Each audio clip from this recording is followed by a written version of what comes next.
Hello guys, welcome once again.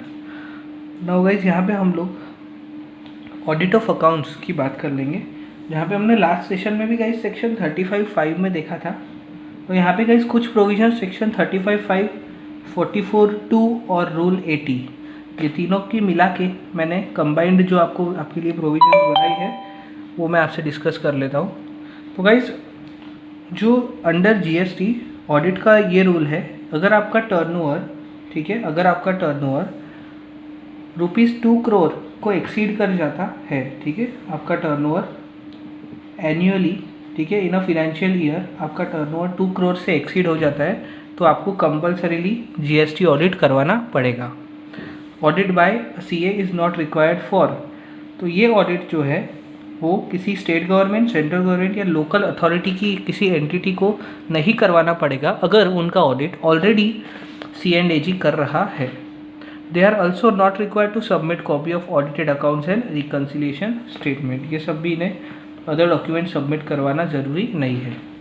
उसके अलावा guys देखिए, एक रूल ये है कि registered person shell along with annual return, वो लोग ऑडिटेड एनुअल अकाउंट्स और रिकन्सिलिएशन स्टेटमेंट, ये दोनों चीज़ें भी सबमिट करेंगे।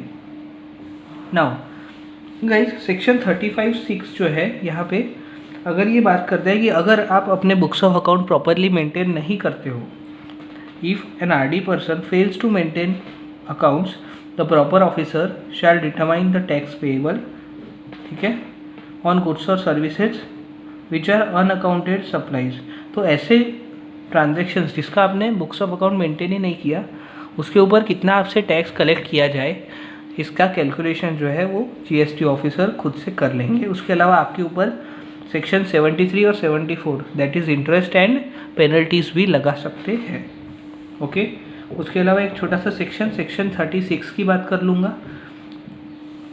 तो वो आपसे बात करता है, वो बोलता है, sir, a registered person shall retain the books of account for 72 months.